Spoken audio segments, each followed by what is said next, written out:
Hi, I'm Todd Nathanson. And I'm Lena Morgan. This is a song versus song bonus episode. Every year, for some reason, we watch the MTV Video Music Awards. But I'm not sure we did that this year. You described it as something else. No, someone on Blue Sky called it the MTV Rock and Roll Hall of Fame ceremony. Painful. Since we've been doing this for so long and we don't remember why we're doing it, we decided to invite a third person with us. Say hi. How the fuck did I end up back here again? What the fuck am I doing here? We needed a young to give us perspective on I like the way, what we're we saying. brought on Emily because Emily, you're like tuned in to the MTV culture. I'm really hip with the youth right now. I'm constantly going over what is and what is not hot with Gen Alpha. What are we on now? Yeah. Yes, you're going. What is their hotornot.com? I don't know. It's they don't have any of the things we had. They just have TikTok. Well, the good news is we don't have to worry about that because there was absolutely nothing new at the VMAs this year. Everything was from the 90s. It was great. It was a true nightmare. Right before we started, I was talking to Todd about how we had done the Grammys. And, you know, if you've listened to that video, and why wouldn't you? We talked about how it was like the best Grammys we'd ever covered. And I thought, this is so nice. We've ushered into a new age. And 2025 has not been the best year for music. But, you know, that didn't necessarily mean anything. But no, this is our punishment for having a really good Grammys. The worst VMAs that we have ever covered, I think. Oh, we've said this is the worst one yet many times, and we've never been wrong. So painful. It's so sad. We are reaching new lows today. This was not even really the MTV Video Music Awards anymore. I watched it on CBS. Yes, I was going to say, I do think that that's a big part of what happened here, because last year, for people who don't know, they had, I think it was like 4 or 5 times the usual audience share. It was like the biggest audience they've had for the VMAs in like 4 or 5 years. And so I assume this is a big part of it. They decided they were going to put the VMAs on CBS instead of just MTV. Now, I think there might have been other reasons for this too, but I think by putting it on that network specifically, all of a sudden it's less about VMAs and MTV, and it's really more about JAG, NCIS. Do you know what I mean? And here's the thing. It's very depressing to realize that I am officially I've just entered that age range where they're appealing to me. I was looking at it and there were ads with actors. I was like, I know that actor, but now they're on a cop show. CBS. I think, they got Rob Lowe on there now, I think, or who knows, but welcome. Sonequa Martin Green from Star Trek Discovery. There's my Star Trek reference for the episode. And with Donnie Wahlberg, that was the one I saw, and I was like, this hurts my soul. Oh. They have Deadpool's wife on a cop show now. Whatever that actress's name is. Marina Baccarin from Firefly. Yeah. I saw completely different commercials because I was watching this on Global TV, which is Canadian CBS, I guess. It's exciting. I don't know what it was. Certainly the least MTV it's ever been, and that's would not normally say that as a bad thing, but this was an incredibly bad thing. It was very incompetent. Well, yeah, I mean, so there's a lot of layers to it, right? I think that the first sign that I was like, oh, we might be in trouble was, the host is LL Cool J. He comes out and basically says, leave your politics at the door. And I was like, uh-oh. I'm like, I don't think we have to talk about it too much, but that did not bode well because it's the MTV VMAs, the Video Music Awards. And isn't the whole point of those, or at least it used to be, that they're outrageous. You never know what's going to happen. Things are unexpected. People are going to do things that are outlandish. They're going to make statements. And now they're being told, Be good little boys and girls. It's the VMAs on CBS. Yeah, I tuned out LL Cool J because, I've seen him host the Grammys a bunch of times. It's always the same. It's all like, yo, we're giving it up for music tonight. So I missed that. But we do know that it is on CBS, which is, in the middle of things right now. Right. Yeah. They went through a merger, and a big part of getting that merger put through was that they, basically like accepted a lawsuit for doing nothing wrong. I'm trying to like keep this as basic as possible. But the point is that they have sort of put themselves in a position where if you looked at LL Cool J saying that in another year, you might be like a little annoyed, but not think much of it. But in this particular year, with CBS having done what they've done, it does look a little suspicious. Right. Well, I mean, like, I don't like try. I do try to leave my politics at the door most of the time, but it feels like we would be really remiss if we did not talk about the fact that they fired Colbert for criticizing the merger. They've been, bowing down to them in 60 Minutes and Meet the Press and all, to Donald Trump and all that. So, like, it does feel more pointed than usual. Well, sure. I don't think you have to have any particular kind of politics to think that that's not good, right? Like, that's unideal. Yeah. So who knows if that had much effect on the show? It seemed to me that it did, but we'll sort of get into that as we talk about it. Yeah, I'll just say my takeaway with LL Cool J was that of the 2 VMAs I've watched so far. By the way, I'm Lady Emily. I didn't introduce myself. Oh, right. Did At we the start of this, I didn't introduce Okay, myself. it's the post-award show vlogs are never professional. We're always tired. We're always burnt out. Like it's close to midnight over on the East Coast. My brain's rotted. I just completely these things for forgotten it. professionalism. No, but of the 2 VMAs I've watched, last year we had Megan Thee Stallion as host, and it's like, okay, here's this hot new artist. She's popular, she's trendy, she just had this like big year, and then it's like, who are we getting this year for a big CBS debut? And it's like LL Cool J. Yeah, Star of Halloween H2O. That's right, he was in that. This was a Halloween reunion night. It was, because it was him and then also Busta Rhymes, who was in Resurrection. Yeah. Oh wow, yeah. Where was Michael Myers? What award did he win on the night? I don't know. Like LL Cool J is still on a CSI show, right? Or an NCIS. That's why they got him. Maybe. I just assume at one and all times, either he and or Ice-T are playing a police officer of some type, of some repute. Yeah. So he did a very apolitical thing, and then we started off with a bunch of old artists. Well, we started with Doja Cat, but it was Doja Cat with Kenny G. I think that's and then this very like late 80s, early 90s set going on. Like it looked like a mixture of like a Cars video meets like the Max Diner at Saved by the Bell. Yeah, it was like introduced with Max Headroom as like interrupting LL Cool J, which was already weird. And then she's like basically just straight up in the Cardi B Invasion of Privacy album art. That's Max Headroom. Yeah. I forgot she was not even the first female rapper in the last 10 years to do Max Headroom. I completely forgot about that. Yeah, it's wild and just does this song that I honestly cannot remember. It's new. It's called Jealous Type. I thought the performance of it was pretty well done. Pretty well. I mean, like it's a throwback song. It sounds like a Tina Marie song from 1986. So they did the whole guitars and funky 80s hair and all that, and it was good enough for a song that I don't think we're going to be thinking about much for in the next 2 weeks.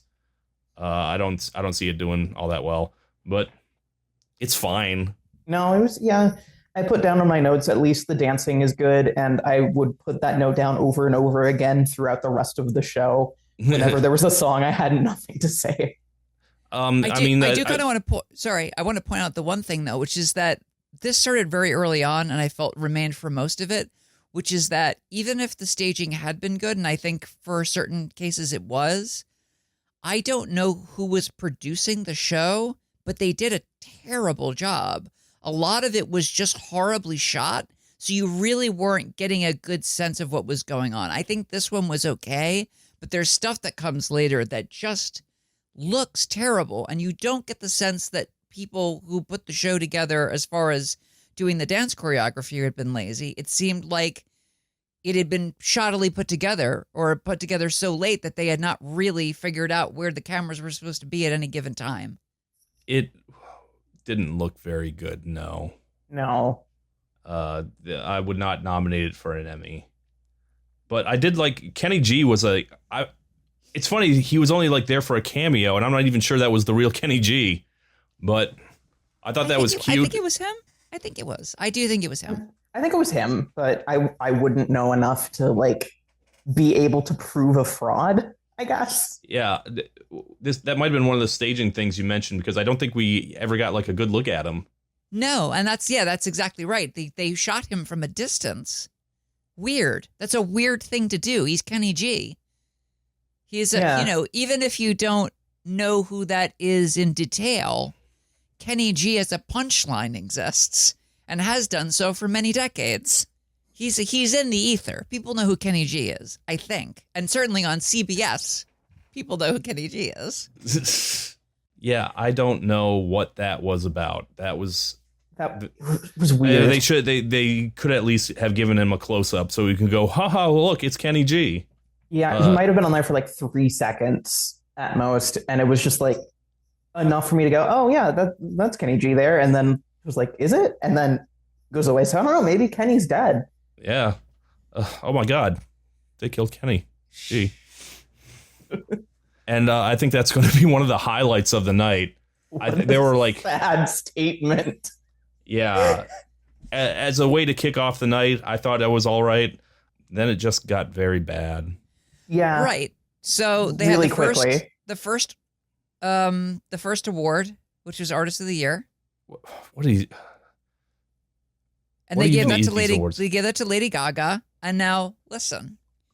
There are two things that I think we can acknowledge. The first is that they don't really give awards to people who are not in the room. If you don't show up, you're not getting an award. And two, Lady Gaga had a good year, but she didn't have an Artist of the Year kind of year. No, absolutely not. No.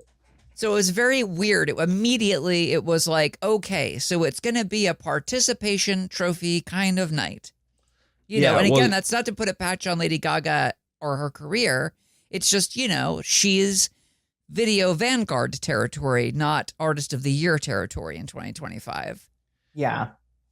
Also, I just want to say, I was reading the comment section from last year's VMAs podcast thing, and a lot of people pointed out to my complaining about why was Lenny Kravitz there. Like, well, Lenny Kravitz just had a new album, so it makes sense for him to be at the VMAs. And then the first presenter we get is Lenny Kravitz. So I would like to ask again, why the fuck is Lenny Kravitz here? What is he doing? There are some artists that basically only exist to be at awards shows. John Legend is one of them. I think Common is getting up there. Yeah, well, I'm trying to think of the last time was Common at the last Grammys? No, I don't think so. Okay. Well, Lenny Kravitz was there, and I assumed he was there to, like, set me up with my outfit for the Quarter Quell Hunger Games. Oh, they're making the new book just came out. I'm going to go read it. I'm kidding. How exciting. I haven't read a book in a while. So Lady Gaga wins for Artist of the Year, and she gets up on stage, and she dedicates the award to the audience and says some very nebulous stuff. Things that are sort of vaguely platitudinous. And this also set off, the buzzing in my head started to get a little louder, which is, gosh, didn't Lady Gaga make a really big point of supporting trans lives at the Grammys? I don't feel like I made that up. Seems like a thing she would do even more right now. Things have gotten worse since then. Nothing. Not a word. So I was like, this could be something, it could be nothing. But again, like it's sort of like CBS quietly building a case against itself in my head. Could be tinfoil hat bullshit. Feel free to think that it is, but my brain started to think about it. All right, what happened next? Because I left my notes downstairs because I don't care. I think Lola Young came out and did Messy for like 30 seconds. Oh, right. Right. One thing I have always been very adamant about is that if you're not in the building, you shouldn't have like an awards segment. I hate the second stage. That's not where everyone else is. I think that's push bullshit. Performance. Yeah, I don't think they should bother. Just have less performers. The Dorito stage. Yeah, and it's also frustrating because I think the push performers are sort of put in a position where they kind of have to do what it is that the show wants them to do, because Lola Young doing Messy, that's like a song from a year ago. And the thing is that I think it's even more than that, but she has a new album coming out in like 2 weeks. There's like 3 or 4 singles already out. She just dropped a new single called Spiders, and if you have not heard that song, it's fucking great. Oh, yeah, that song's legit. Thank you for introducing me to that. Yeah, I literally, like, in my prep for this in the last week, I was trying to see who was going to be there. And I was like, I remember hearing Messy before this. Let me see what she's up to. And here was this brand new song, and the music video is very intense. Anyway, it just seems so obvious to me that if she was going to be there, and I would like her to be there, I think that she's got a lot of potential for the next year, that she would be doing a song that is from her upcoming record, So it felt very out of her control. So, you said the MTV VMAs got huge ratings last year. I don't remember why. I think for Chappell Roan, I guess. But yeah, maybe. I do also think genuinely that Meg as a host was a really good call. Mm-hmm. I think we might have even said last year that she really could be kind of like the next generation of person who just ultimately ends up being better at doing these kinds of hosting things than actually being a long-term artist. Yeah. Well, like if it seemed, because like hearing about them putting it on CBS, my reaction was the opposite, that this is, the MTV VMAs have gotten such a big boost that they have to put it on network TV now. I was like, no, they have to put it on network TV now because otherwise they can't attract anybody to be on the show. That was what my thing was. And certainly even with the, putting it on network TV, not a lot of people were there. So this is a big thing that we talked about in the lead up to it, which is that Taylor Swift didn't show up. And that's another thing, right? In addition to this idea that last year it had an uptick in ratings, the other thing is that I think the last 3 or 4 years in a row, Taylor Swift has been there. And the thing to know about Taylor Swift, if you don't know about her, is that in addition to often winning many awards on the night, she is a fangirl of literally everyone. Mm-hmm. She knows every word to every song. She's on her feet the whole time. She is kind of a quintessential part of the show, Right. Taylor Swift is a VMAs fan. So the fact that she wasn't there was really weird. And the question immediately became, why? Is it because her album isn't out yet? Is it because they told her, like, hey, we're going to give awards to other people? Or did her people go in and say, hey, don't give Taylor awards this year. We would like Sabrina Carpenter to get X, Y, and Z or whatever, right? Like, these were things that we were, or at least I was thinking about, right? Because Taylor's people have a lot of control. They do have a lot of say in the industry. And so it sort of became this question of why. Why was she not there? What does that mean?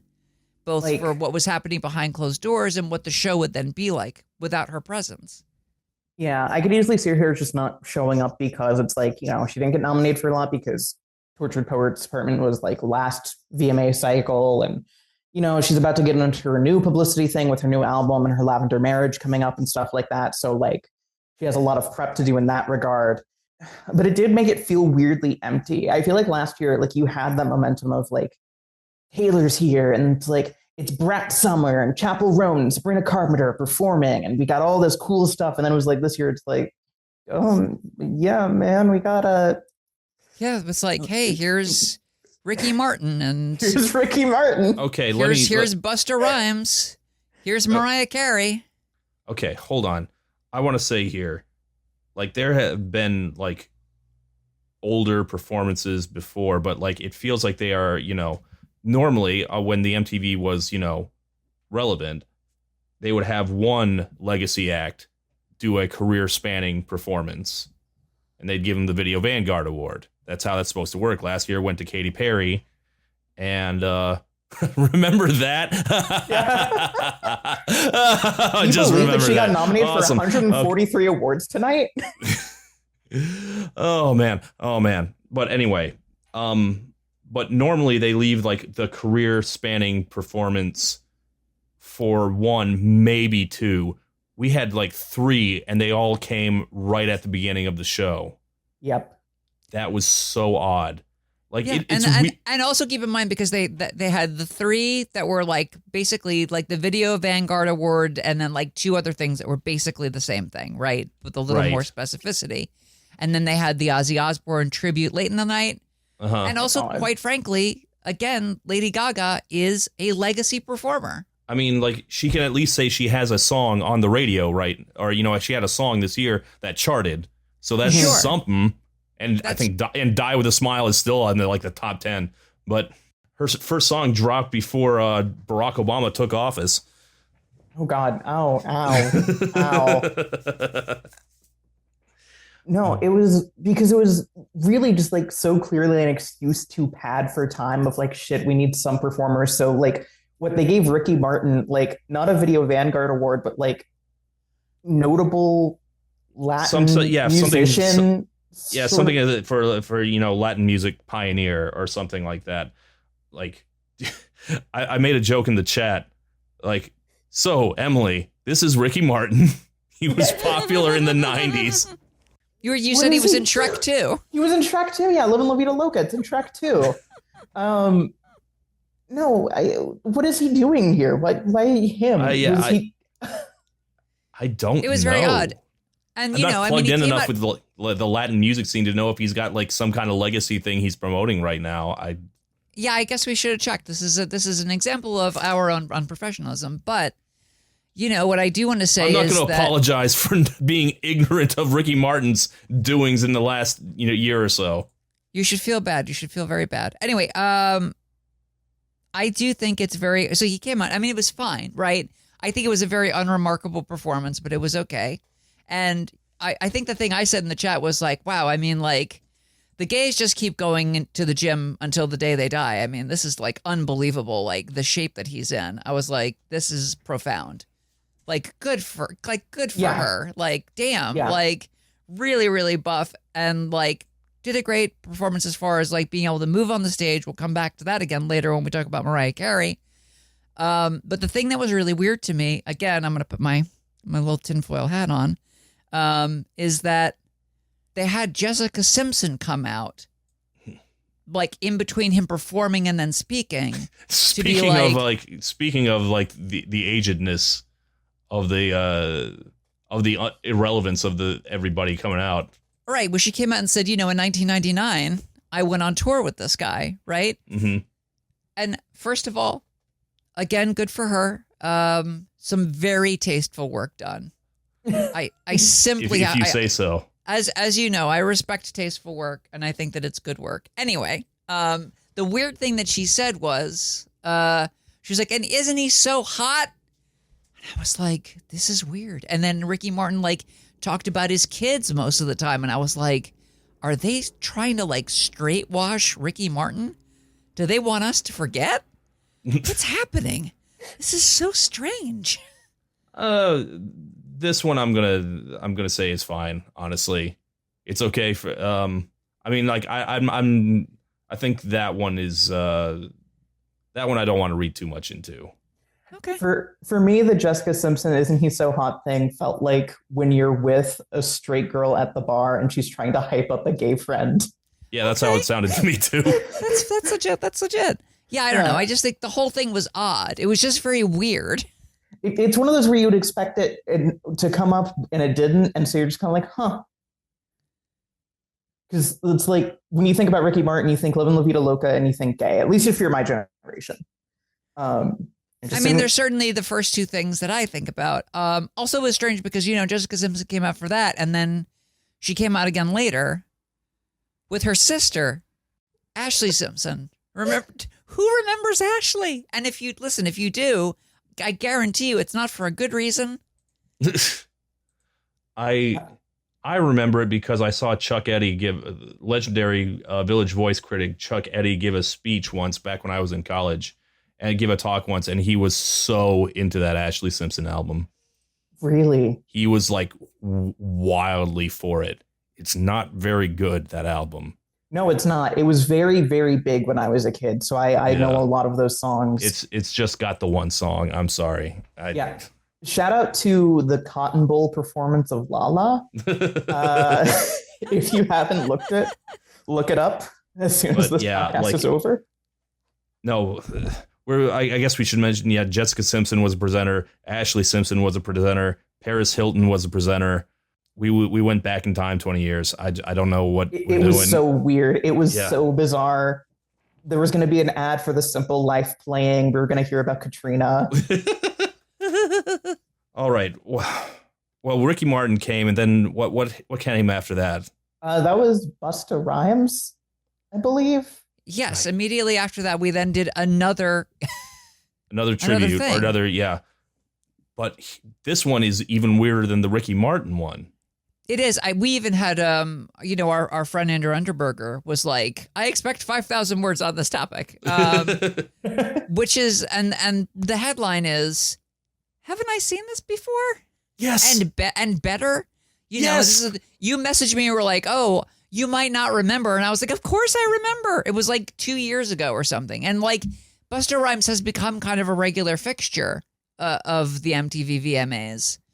He's been kind of making his rounds lately. He's sort of having like a late stage like glow up, where suddenly everyone's acknowledging how influential and how original he was, which is great. And obviously, I think we've said in the past that you and I are both fans of his. Right. But this was not a good performance at all. No. And the thing is, he gave this performance 5 years ago in 2021. It was the exact same performance, the exact same medley of the exact same songs. Yeah, except with, it's been 4 years, so now he's got 4 years less energy. Don't we all? Yeah, no kidding. And he sounded bad. His voice was kind of rough. And it was crazy because Glorilla came out and she talked and she like rapped for like a couple seconds twice. And I thought, this is Glorilla on the stage. She was one of the best rap artists of 2024. What are we doing? Yeah, apparently one of the other guys on the stage with him was Joyner Lucas, which I don't know if the name means anything to you, but like, what the fuck was Joyner Lucas doing there? What was Joyner Lucas doing there? I don't know. That guy still exists. I was distracted by the like constant bleeping and silencing of words throughout the Busta Rhymes performance, where I just could not make out what most of the songs were. Oh yeah, that certainly did not help.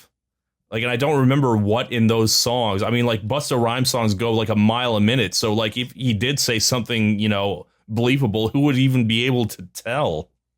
Yeah.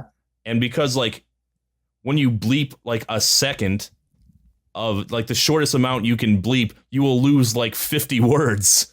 Yeah, so, and like as someone who doesn't know Busta Rhymes' actual music career that much, I assume he was here to promote The Naked Gun coming out on digital because he's in The Naked Gun. Yeah, he's in there he's got one scene in The Naked Gun remake.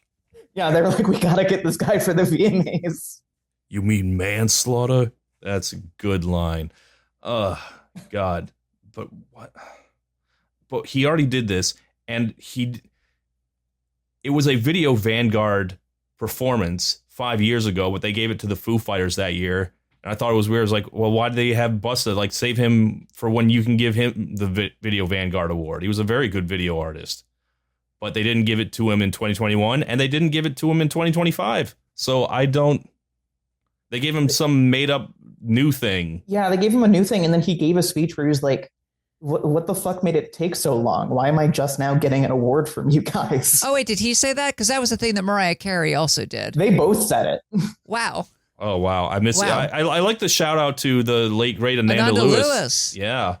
That was huge. For people who don't know, she worked at MTV and had a huge influence on the rap artists that were there, like making sure that they were actually properly represented on the network. But yeah, so it was very nice of him to, and she just passed away in the last year. So it's one of those things where you're reminded that Busta Rhymes is a stand-up guy. Mm-hmm. Because, That's good. MTV wasn't going to talk about it at the VMAs, so it was nice that he did. So, that was a solid moment. I'm glad I saw that. So that's we got to take our victories where we can get them. I'll give them faint praise, which is that because they did not limit the speeches when people won, there was a lot of crediting in these very long speeches to people who don't usually get acknowledgement. And I did like hearing about that. That was nice. I'm used to the Oscars where if you take longer than 15 seconds, they'll shoot you. Yeah. Yes. I think they could attract more celebrities by, I think that was a policy to attract more celebrities. Just let them talk. Just talk up there. Say whatever you want to say. We don't give a shit. Yeah. Yes. So there was another performance, which was Tate McRae. Oh, yeah. I mean, like, Tate McRae basically exists to show her stuff in, like, live performances. She's a dancer who happens to be a pop star at this current time. Yep. Once again, in my notes, at least the dancing is good. Yes, I kept making dumb jokes about her being in a very fancy litter box. Right, because she was doing the sand dancing. I'm going to quote, or paraphrase at least, a tweet that basically sums up my view of Tate McRae. No way I'm going to be able to find who said this, but they said that Tate McRae looks like and feels like the rival in a movie about a pop star. Like, you see her in the background representing the struggle of the competition of fame, but she doesn't have any lines. Like, she has no main character energy as a pop star whatsoever. She's got a couple decent songs. Not the Wannabe Pussycat Dolls one she performed today, but I think Revolving Door is okay. That's the one she started with. And honestly, weirdly, her live singing voice is actually kind of better than her singing voice on the actual recordings of the songs. So that doesn't bode well for what the recordings sound like then. Oh, she is very much not a very good singer. She sounds her singing is not very good. That's the main problem with her. She's got a mouthful of marbles. What's the one that has like a fan base that really hypes? Is it Tate McRae who has a really passionate fan base, or is it Addison Rae? Or You're thinking of Addison Rae. Tate McRae has her fans, and she has certainly more success than Addison Rae. But like, I think people are more enthusiastic about Addison Rae than they are Tate McRae. That's good, because I was getting them confused because of their similar last names. And I was like, if I insult Tate McRae, am I going to get fucking yelled at online by a 13-year-old? No, Tate McRae. Whatever fan base Tate McRae has, it's because she believes in the fundamentals. Let's say she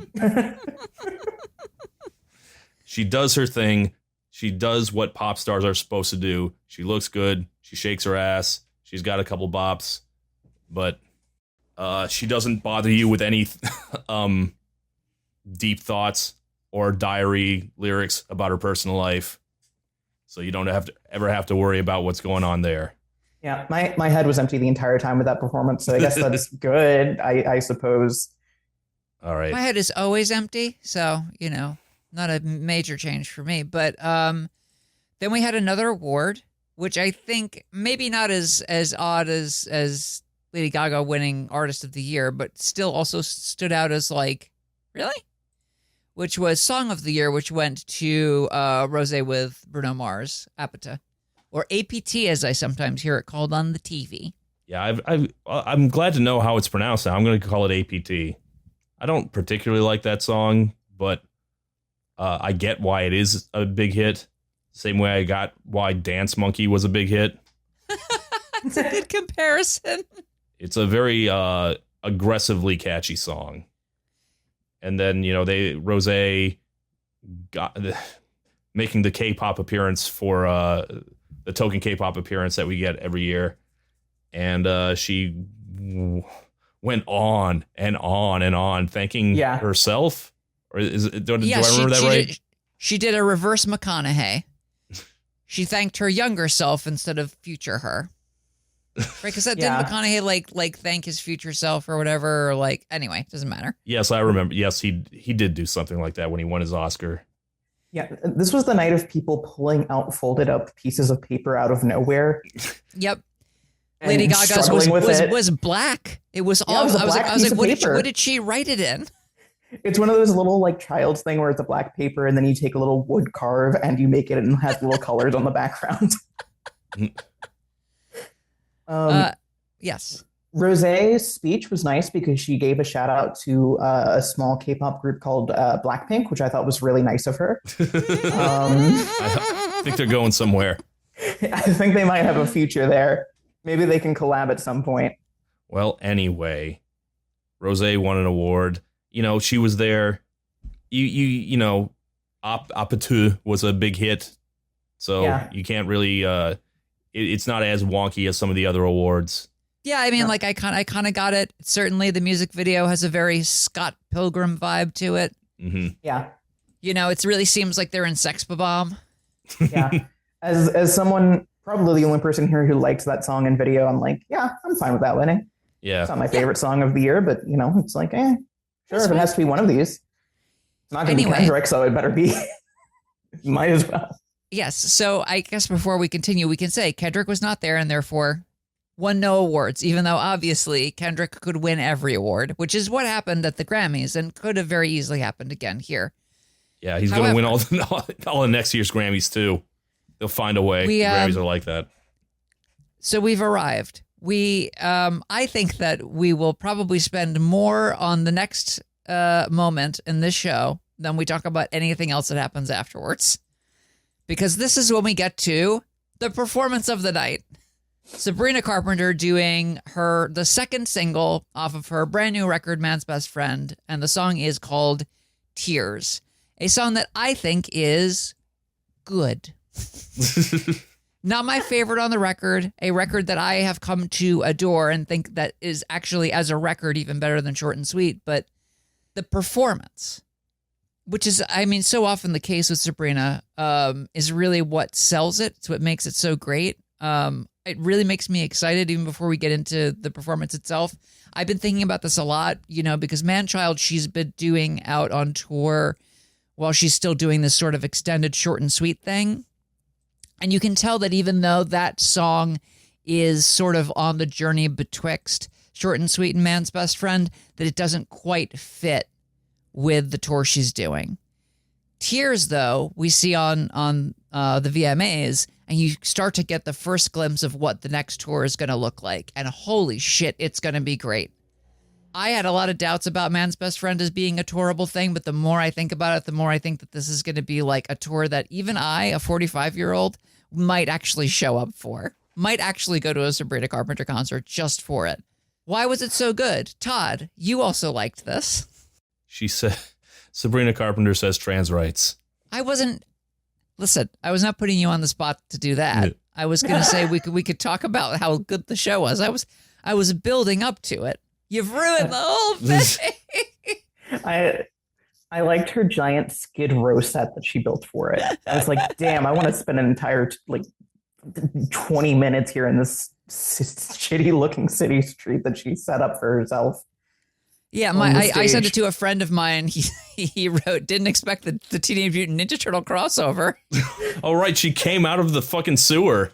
I don't know if she knows what prostitutes do. Yeah, I was like, this is incredible. I was like, Sabrina Carpenter is like a Ninja Turtle or April O'Neil or the Shredder. Yeah, coming out of the Shell tour. And when she opened the sewer manhole cover, it was like glowing green. Yeah.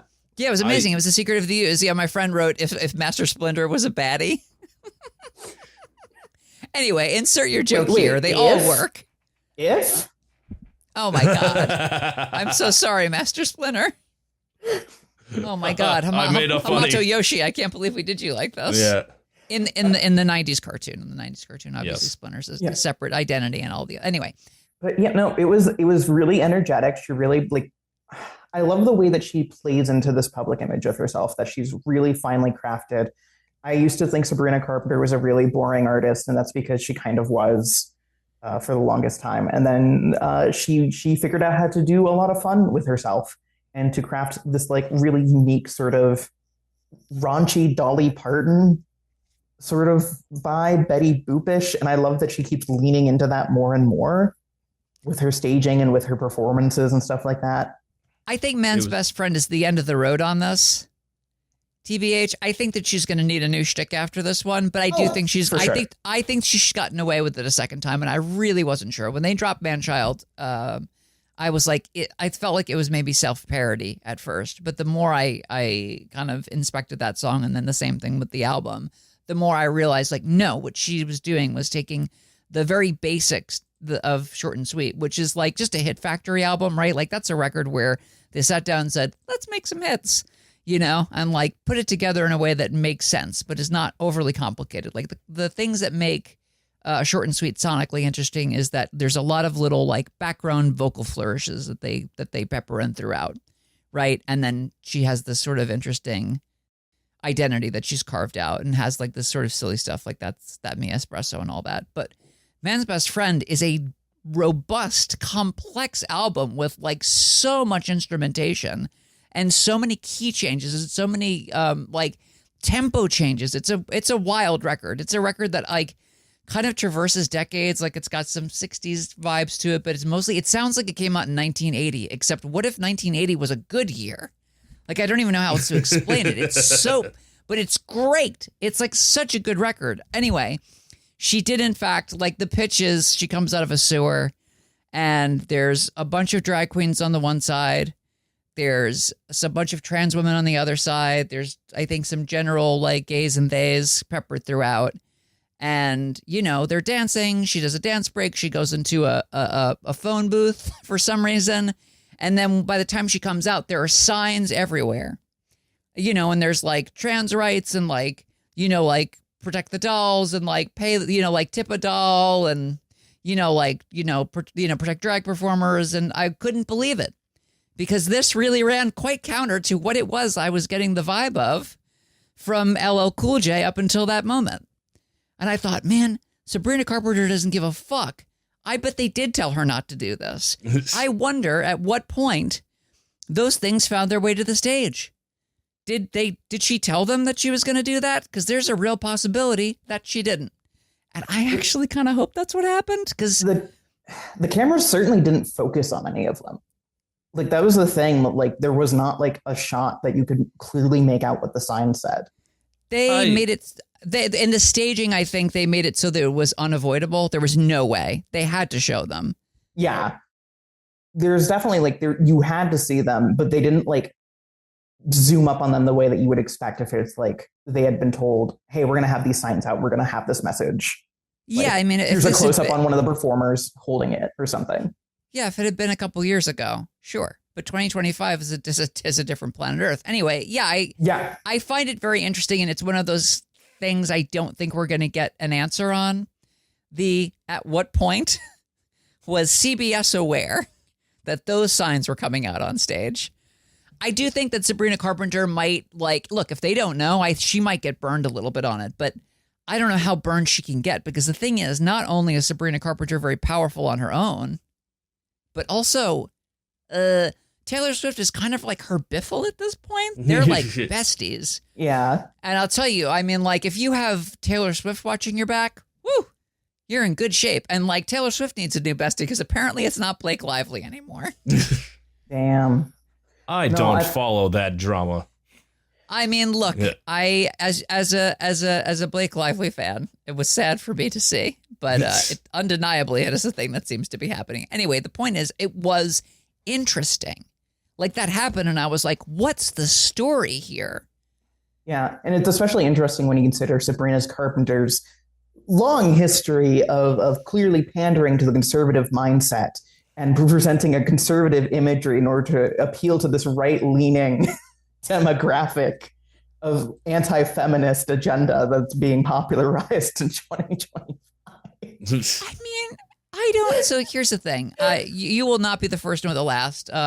Frequent guest of the show, Mark Grondin, also, like, if you watch his review of Man's Best Friend, he has a very different view of it than I do.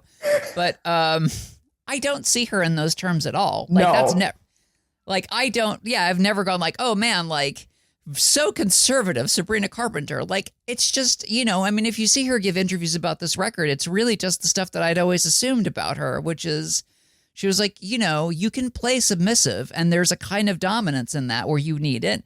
And there's a kind of just submissiveness when that's what's satisfying to you. And I'm allowed to want that if that's what I want. Like, that doesn't mean anything for anybody else other than me. And, the nice thing about Sabrina Carpenter as a performer is that, like, she's doing that thing where you're like, man, I don't know if you're selling a dream, a fantasy, or if this is actually how you're doing it. But, like, she seems to be doing something that nobody does, which is just enjoying her youth.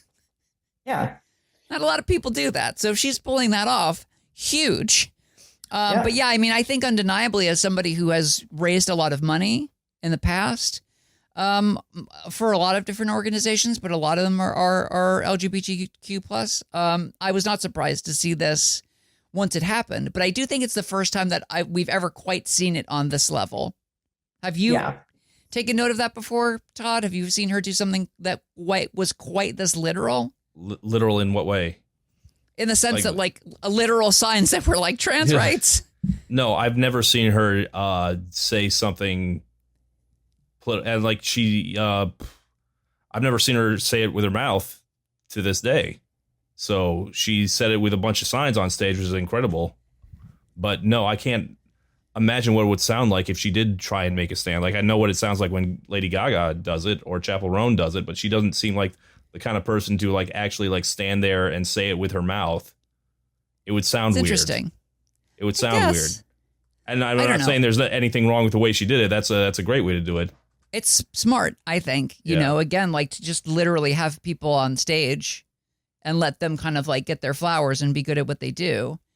I think I think there's a real power in that. Anyway, the bottom line is, did any of us come away from this show thinking there was anything that came close? Maybe one thing. I think there was maybe one other performance on the night. Yeah. So and that's it wasn't just that she said a nice thing. It was just that also it was a very good performance. It was. And as per your theories about maybe some forced apolitical bent on the show, Sabrina didn't give any speeches. She did give one. She got one speech, and it was very short, and there was a moment in which they bleeped something out, and it didn't seem like a curse. I forgot. She did win something, didn't she? She won one award, and I will say... Album of the year, yeah. And what's interesting is that she won for Short and Sweet, which is an album that does not have this song on it, which I found to be kind of fascinating. And then, we can skip ahead, at least on this part. There are a number of other awards, excuse me, including Best Pop and Video of the Year, both of which went to Ariana Grande. Now, I don't wish, this is not me saying, like, boo this woman, but I don't think that what she crafted was better, or that she's had a better year as a pop artist than Sabrina Carpenter, who arguably is, like, tied for number 2 still, at least in 2024, certainly, with Chappell Roan. Like, it's really just Kendrick who's the only person that comes out ahead. So why is Ariana getting these awards 2 in a row? Very strange. It was very odd to me. I was like, did they originally intend to give her these awards, Sabrina Carpenter, and then they decided not to? Like, they punished her? I don't know. It was This is more tinfoil hat shit, to be sure. I think the weird thing is that Ariana was there and she, like, presented a few times, but she didn't perform, which I thought was very strange for someone nominated for several categories and winning several categories. Yeah. Yeah, it did strike me as odd. I didn't think Ariana was going to... I mean, Ariana did release some stuff this year, but it wasn't, like, on everyone's lips. Yeah. I didn't even know about the video, that one video of the year, until I looked it up. Apparently, it's a 27-minute short film. Yeah. No, which I started watching a bit of, and I was like... But they literally have a category that's, like, best long-form video, which is what I assumed she was going to win. Yeah, I just don't know what to make of that. If it's an award for most video, yeah, Very, very, very strange to me. Anyway, again, it is very, I don't want to pretend like I've got some kind of real evidence here, right? Like something I can flourish out of my hand and be like, and here's the proof. Sabrina Carpenter was intentionally robbed for being nice to the trans people. Like, I don't know. But it did seem odd. It seemed very strange for somebody who has been so successful, who has a music video that has been talked about as being one of the best music videos of the last 5 years. And really, like, the only reason it's not considered de facto the best one out there is because Not Like Us exists.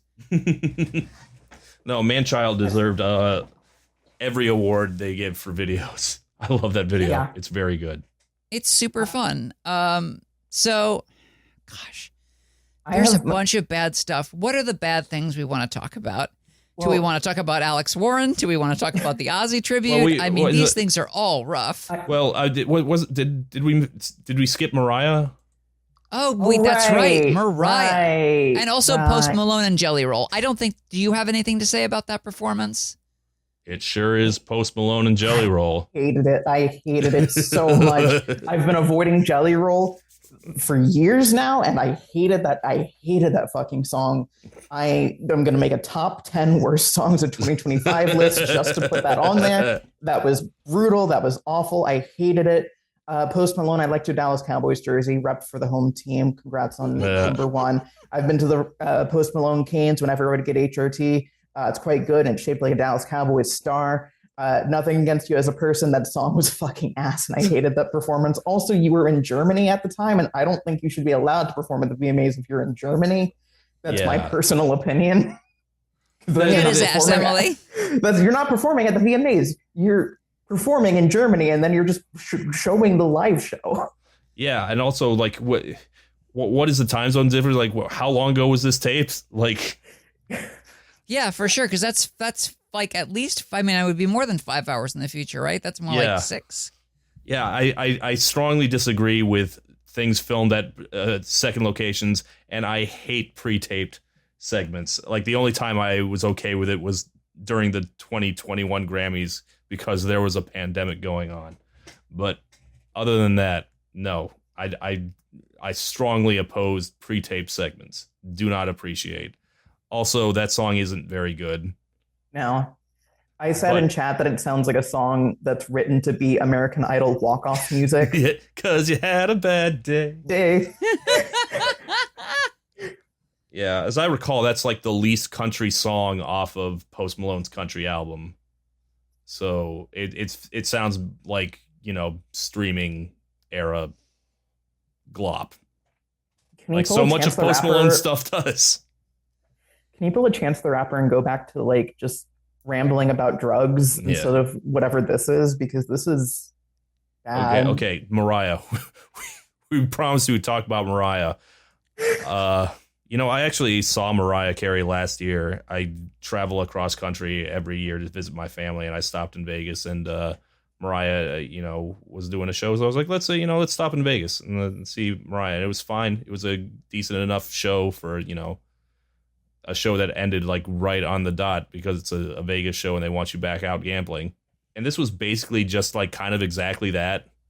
Same songs performed the same way. She clocked in for the job. Yeah, she clocked in. And then she clocked out. Yeah, it was weird for me just because, you've got all these other people performing. We were talking about Tate McRae and like all the movement that she does, how she's a great dancer and like, yeah. We were talking about Sabrina and like what a wonderfully staged performance she gave. Mariah Carey was, she was bound in tight to what she was wearing. I was like, bitch, you can't move. I can't move looking at you. And it was hard. She was like very wooden, like walking in those big platform boots. And I was like, this is ungracious. This is unkind. Who made her wear this? She is very you can tell she's uncomfortable on stage. And I was like, I hate this for her. I hate it. And she sings great. She's Mariah fucking Carey, undeniably, I'm never going to take it away from her that she's got great range. She's got a number of really great songs. I like her. She's extremely cunty. What's not to like, but gosh, it was just very weird to watch her like practically hobbling around by comparison from everybody else. I was like, this stinks. She should also be able to wear like big baggy clothes at this point. You could dress the way everybody else does, comfortably. Good grief. I'm 45. Do you think I would dress like that? Not on your life. Yeah. I put in my notes, at least she can sing. I mean, you got to understand, like when you're Mariah Carey, you can't move very much. Yeah. You have to save every drop of breath. Yeah. And if you want to see why that is, once again, look up Ashley Simpson, Cotton Bowl or Rose Bowl performance of Lala, and you'll understand why you either lip sync or you don't fucking move.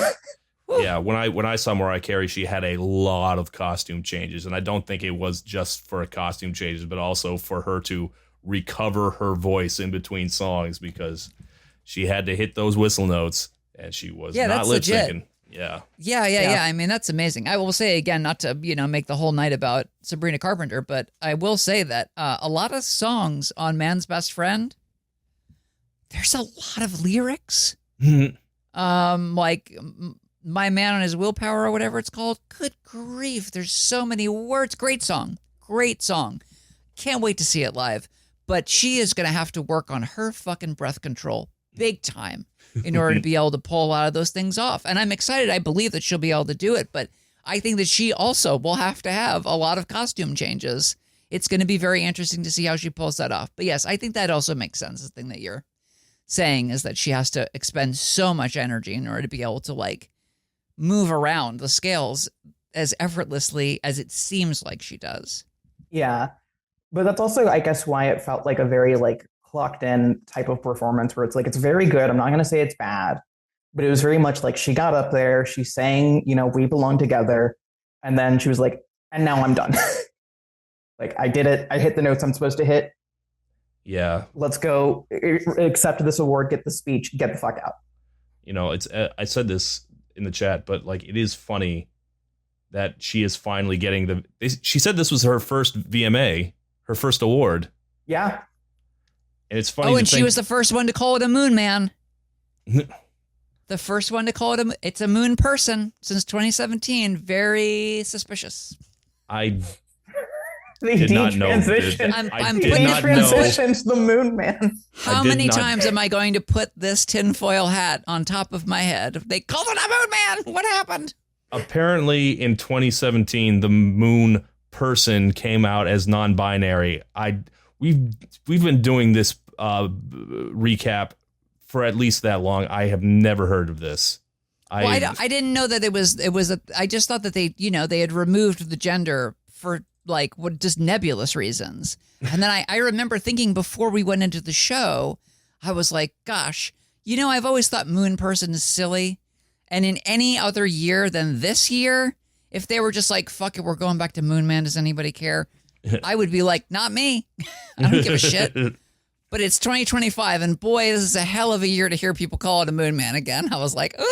Yeah, I guess I just got really suspicious of Moon Person. Like, I obviously supported them coming out, but like when I saw them going on like Lauren Southern's podcast and talking about HEP, I was like, this is really strange coming from a non-binary transition. From a non-binary hunk of metal, yes. Yeah, I was like, you're obviously a Moonanite. I don't know what we're doing here. Anyway, what else have we got? What else is on this list? I will say Mariah was more animated afterwards when she got to just compliment Ariana Grande, and the two struggled to try to hug each other in their like awful shoes and constricting gowns than she was actually performing. She seemed really excited to talk to Ariana Grande. Yeah, well, she said, like, why have I never gotten a VMA before? Damn it, it's because you don't make very good videos. Like, yeah, you've got like two memorable videos, Heartbreaker and Honey, and other ones you just, frolicking in a field or whatever. I don't.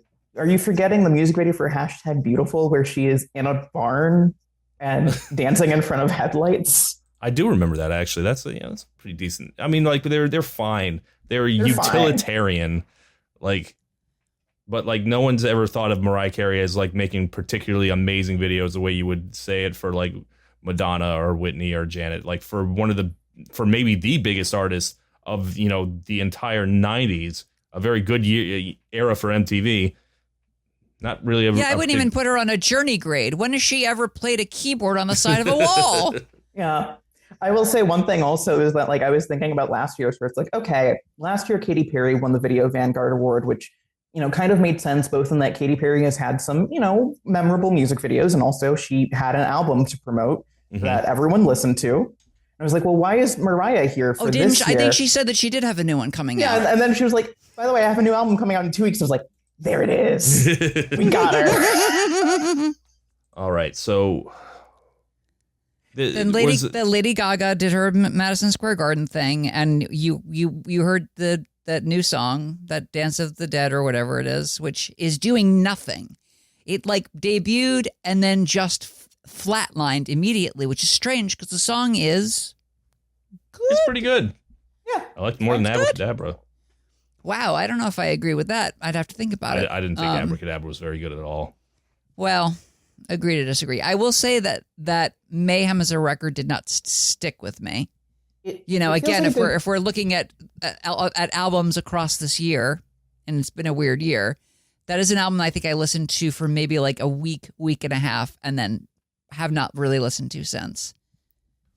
Yeah. I don't think it really stuck with a lot of people, and I hope people don't get upset with me saying that. It feels like one of those, you know, the type of album that comes out that gets good acclaim and the fans really like it, but it's not going to like be a trendsetter. It is the sixth Lady Gaga album. You know? I wanted to like it, and I didn't hate it. It just didn't, I didn't find myself going, man, I'm going to listen to these songs until I've, worn down the groove. Yeah. Well, I mean, the problem is that she was using a lot of her creative energy on Joker Foyer à Deux, which is what got her Artist of the Year, probably, I'd assume. I can't wait for Joker Folia 3 coming out later this year. But hey, Alex Warren. He won Best New Artist, which seemed pretty obvious. Although, again, Somber was up for that, and I would have been certainly happy to see that happen instead. But Alex Warren, if there are two songs that have dominated the entire year, it has been "Die with a Smile" and "Ordinary." Like that's it. Those are the two songs the whole year. Yeah. Well, I already did my video review of it. You can watch my video of it. I'm not a fan. I don't think it's very good. But this performance, Todd, was very they really tried to amp it up. They were like, this performance goes to 11. It didn't make it better. No, it did not help. If anything, a smaller, more intimate version might be a better version of it. I don't know. No, wait, I've heard the wedding version. But I agree with that. The empty pomposity of that song, it just doesn't have enough to it to justify that level of pomp and circumstance. It just doesn't. Just making it louder makes it worse. Yeah, it's very strange because to me, I listened to it and today I was like, I'm gonna listen to a shit ton of this. I've never really listened to anything beyond that one song, and he obviously has had other songs that have gotten a lot of listens.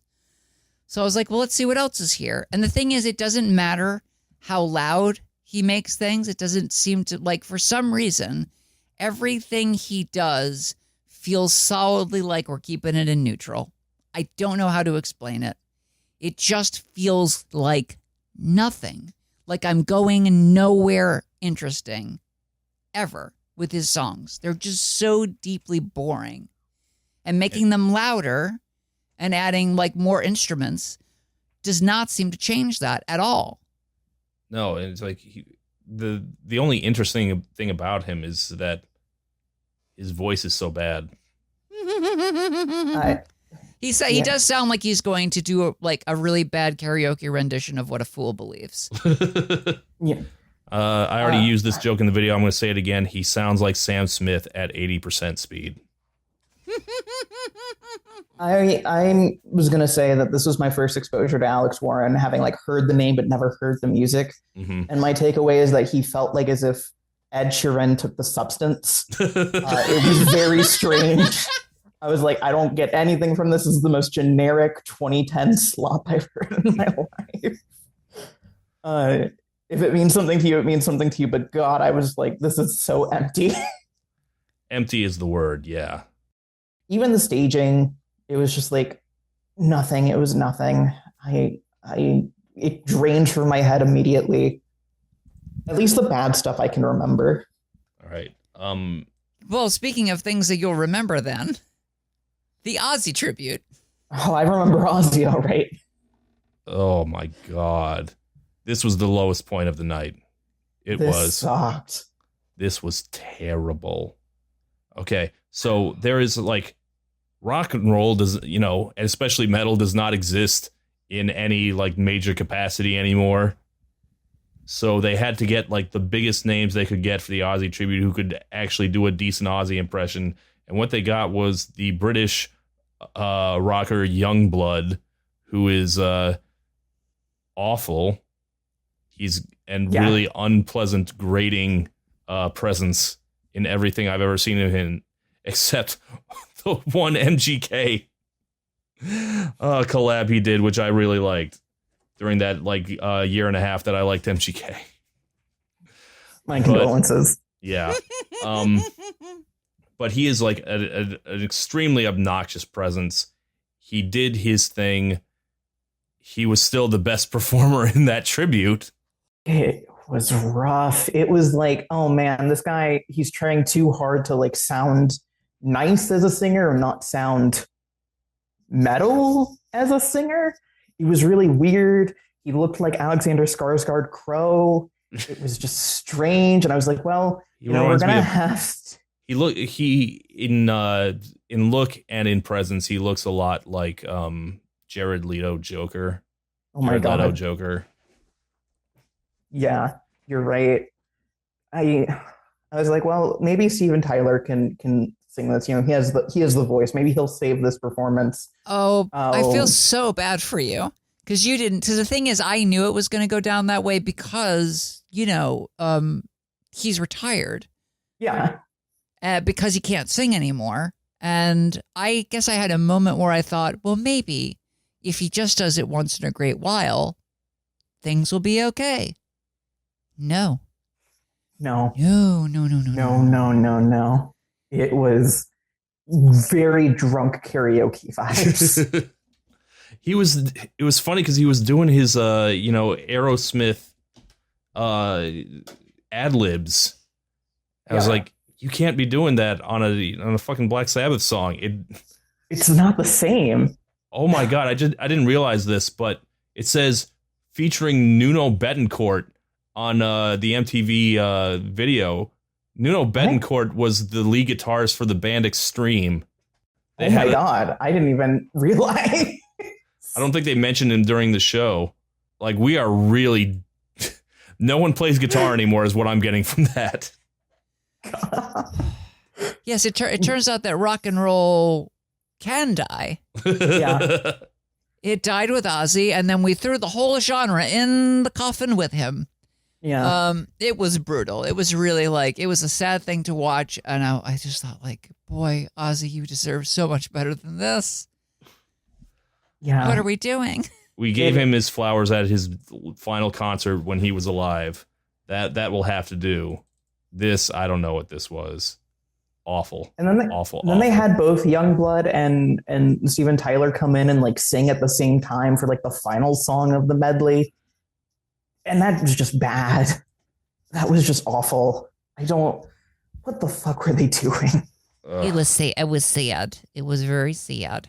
It was very sad. Anyway, yeah, that happened. Yeah, Gosh, that really happened. That really did happen. And then they have the same mouth.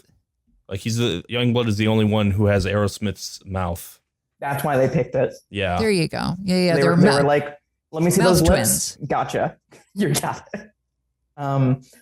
So I just want to say, I know we haven't talked too much about the actual award speeches, but I will say, like I said earlier, I do appreciate when Ariana did win that she credited every single person who worked on her fucking short film. Oh yeah, she thanked Craft Services. Yeah, which I really appreciate that as a film major. I'm like, cool. What I really appreciate is that she finished out her speech with "Thank you to my therapist and gay people," which is as a gay person, I was like, wow, oh my God, And as her therapist, I felt good too. So,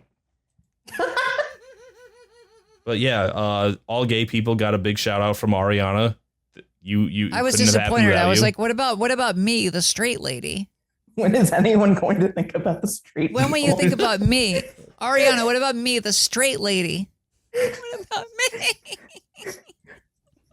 Quit pandering to your gay audience. We have to give it a rest. To the straight women. Come on. Anyway, yes, it was very nice of her. I think maybe does CBS just look at it and go like, well, nebulous gays, that's okay. Just don't bring up pronouns. It's the Moon Man. I don't know. How did this tinfoil hat get on my head again? Anyway, who do we have after that? Jay Belvin, who we're completely ignorant of. He's still out there. He's still doing his thing. He was like one of the first reggaeton guys I was aware of back when reggaeton started blowing up again in the 2017-ish era. But like, I'd never have anything to say about the reggaeton people. Sorry, my vast Latino audience. Listen, I saw Sabrina Carpenter vibe to it, so it must. I mean, that's good enough for me. And I had nothing to say about it. Cat's Eye won something. Yes, they did. They won. They won something. Oh, and the women who did the singing for K-pop, Demon Hunters. Or whatever. Yeah, stay tuned for our podcast exclusive Patreon podcast of K-pop Demon Hunters. Yes, if you don't hate us yet, just wait. You don't know what we're going to say about it. Kind of uncomfortable because it was very clear there was like, oh shit, this is a big hit, but it's too late to actually include them as like a performance. Yeah. So we'll just have the voice actresses show up and be like, hi, we were in a successful movie. Here's an award. It's sad because they're the K-pop Demon Hunters is like the only artist doing anything right now. Huntrix don't miss, or whatever it goes. So they had to be there, but like if that movie had blown up a month earlier, we would have like a live Huntrix performance. I am dead certain of it. Oh, absolutely. Then would have had a Megan Thee Stallion bridge version, fact, like the Bruno. If they are not attempting to turn those three singers into like an actual K-pop group, I don't know what they're doing out there. Like, I can easily see like a Gorillaz thing happen with that, where they do some sort of like live screen performances or something like that. Yeah, I absolutely. It's gonna happen simply because no, where else is the money gonna go right now? They're the only ones doing anything. But go to Alex Warren. Oh Christ. I can't take any more Alex Warren. He sang his worst song, too. He started with Eternity, which is even worse than Ordinary. Ugh. There were two different songs? Oh, yeah. Man, well, we're skipping around. Did you have anything to say about, there was a country portion for the night? Right. I do like that Bailey Zimmerman one that he did with Kid Laroi. I thought that's a good song. I wouldn't mind hearing that more than once. About that. And then who is it? Megan Maroney? Oh yeah, Megan Maroney. Yeah, she was over on the Dorito stage. Oh, and she was wearing that. Didn't I say like, what is this like fucking like Stepford ass? It's a very odd like if Sabrina Carpenter was wearing it, you'd be like, oh, this is like a joke, right? Like she's doing her goofy thing that she does, but like. I don't know this woman, so I was like, is this literal? What's happening? I'm still holding out before I form any opinions about Megan Maroney. I'm making no assumptions. I saw the costume and I had questions. Yeah, this part of the show is honestly, like at this point, the VMAs have been going on for 2 hours and we've hit like the notable portions of it. And now it's like the scragglers that for some reason are placed at like the dead end of the show. There was one I liked that they saved towards the end. Guess we're coming up on it right now. Yeah. We've arrived. We've made it to Somber, the other great performance of the night. Yeah, that was a really good performance. And I mean, you can count me as like a somber supporter with no E supporter.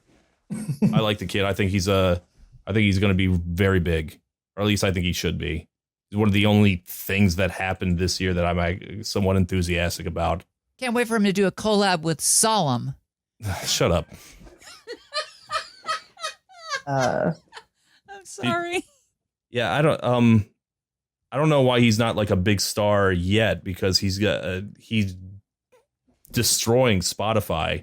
He is racking up the streams. Yeah, I noticed that too. I was like, wow, holy fucking shit.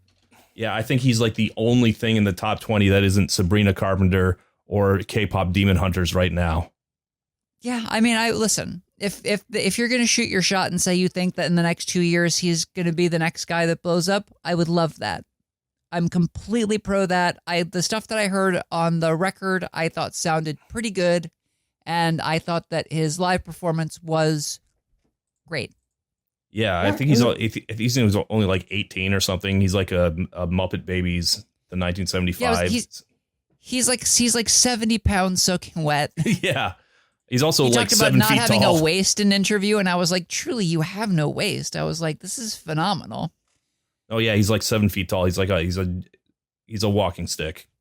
He is the thinnest man. Anyway, and he's very cute. You're very cute. Yeah. Yeah. That was like, except for Sabrina and Somber, I was not thrilled with anything I saw today. Yeah. There was Conan Gray who did that gay Romeo. Boy, he was doing the most. Yeah, I don't know anything about Conan Gray. I was like looking at my Spotify, and I have people watching under my liked songs, and I like that song better than whatever song he performed tonight, which was like the song you hear in the credits of a kid's movie that an animal dies in. It was very like... I called it rom-com trailer music. It's very that. It was just very nothing of a song, very faux inspirational. I wish it was just the gay Romeo stuff, because I was like, yeah, I'm kind of into this, but I think I just wanted to watch two boys make out on TV, and then I was like, oh fuck it, it's the VMAs. Yeah, I was really bummed out, because the actual ending is he drinks poison and dies, and I was like, huh. So CBS. Oh, how did this tinfoil hat get on my head again? I love this idea that CBS and like put the they were like, listen, Conan Gray, you can do a gay you can only be gay if you die. die at the end. They have to put up a title card that's like, we do not condone this behavior. Yes, this very gay man can only be gay if he dies tragically. I didn't know Conan Gray was still like an ongoing concern. Like, I remember he had like one song like 5 years ago. Very strange. I don't get it. I'm not he put out a new album, tried listening to it, was not impressed. Sorry, longtime listener of the podcast, Conan Gray. I get the feeling like he's one of those artists who gets by and exists not through like dedicated hardcore listeners, but rather through like the fact that his music shows up a lot if you're on Spotify Shuffle and you're listening to other songs that sound similar by better artists. I mean, congrats to his publicist or his agent, whoever got him on the MTV stage, because I didn't know he had any buzz behind him. I'm surprised Cat's Eye didn't get his spot, and like he certainly went all out in the staging for it. But yeah, good for you for sticking around. I haven't thought of you since the lockdowns, Conan Gray. Whew. Was there anyone else? And then Ariana got one awards. Again. Yeah. And she brought up the director, and he was a tiny man. Oh yeah, it was like not taller than Ariana. Well, he's taller than Ariana because Ariana is wearing 12 billion inch platform heels. She always actually didn't check to see if she was doing that. I just assume 9 times out of 10 that is what she does. Yeah. No, they kept struggling to reach the microphone, and there was like a solid minute of Ariana trying to figure out if she should hand the award to someone else so she could get the paper to read out the credits, or if she should like hold it and then hold it on one other hand, like what to do. And then the show just kind of ended. Yeah, it just stopped. It's just going to end. I don't know. Ariana seemed very proud of her, short film. Yeah, like I think she wanted it more than anyone else did, apparently. But like I've never heard anyone saying anything about it. It has like 8 million views on YouTube, which is like not that Yeah, much it's not amazing. by Ariana Yeah. standards. Yeah. Like, admittedly, it's, to my understanding, a 27-minute short film advertising deluxe edition tracks for her album that came out a year beforehand. Yeah, like which is a really niche sell. Yeah, and like the full version had "We Can't Be Friends" and "Yes and," which are both like actual hits. And I don't think this one had any actual hit. I mean, I've heard of Twilight Zone. It's been floating around the lower end of the Hot 100, and it's a very good song. But like, it hasn't seemed like much of a buzz. I think Lady Gaga had more buzz this year than Ariana has for music things, at least. Joker 2, of course. Yeah. I don't know. I felt like my time was wasted. It very much was. And I'm glad I could waste yours too. And yet we've talked for like an hour and a half about it. Yeah. How did we do this? How did it happen? I thought this was going to be like a 5-minute discussion. It was bad. See you next episode. I think one of the weirdest things about the ending of the show is I don't know what I expected it to end with. But I guess the fact that I didn't expect Ariana to win and then the credits just rolled, it reminded me a lot of watching the Oscars in 2021 where they moved Best Actor to the very end. Yeah. And then Anthony Hopkins won and they just rolled the credits because he wasn't there. And I was just like, oh, what the fuck was that? I guess we're just done now. I guess we just leave. Yeah. And there's no show-stopping thing. It was just done. Yeah. Usually the MTV Awards end with someone playing us out. And it's usually, someone they say for the end. It doesn't really matter. But they at least try to end with something. And they did not do that this year. No, there wasn't even like a skit. It was just, that's it. LL Cool J just was like, thanks for watching. Why do we keep vlogging this? Lena, do you remember why we started doing this?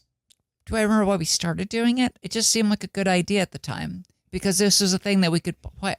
Are you asking the serious question? Because the answer is we didn't want to put every episode of the show on YouTube, but we figured we could do the awards, and that would throw people and be like, oh, right. There's a podcast that Todd does with an extremely annoying person. Maybe I'll check that out. And now we've just been stuck doing it every year since. Yes. Perhaps this will be the last year. I don't think so, but who can say? I don't know. Like, I think we need to start seriously considering it because it's not even the MTV Video Music Awards anymore. I saw it on CBS. This was such a strange year, and it does feel very much like, I don't know, kind of in keeping with 2025. It was certainly a very year 2025 show, yeah. Anyway. Yeah. Well, thank you for suffering with us, Emily. Yeah, I think the question is, how did I get wrapped into this? Y'all have done this for like 15 years. Y'all have like a reason. This is my second year in a row. And I'm just like, yeah, I guess this is what I do now. I guess I'm here. You're the only one I moved out of the country for this. You thought you were safe. I thought I was free. Safe. You were at a point in your life where you have 3 spare hours on a Sunday night. Eventually, you'll, have other things to do when you're going to turn us down. Well, good night, everybody. Good night. Good night.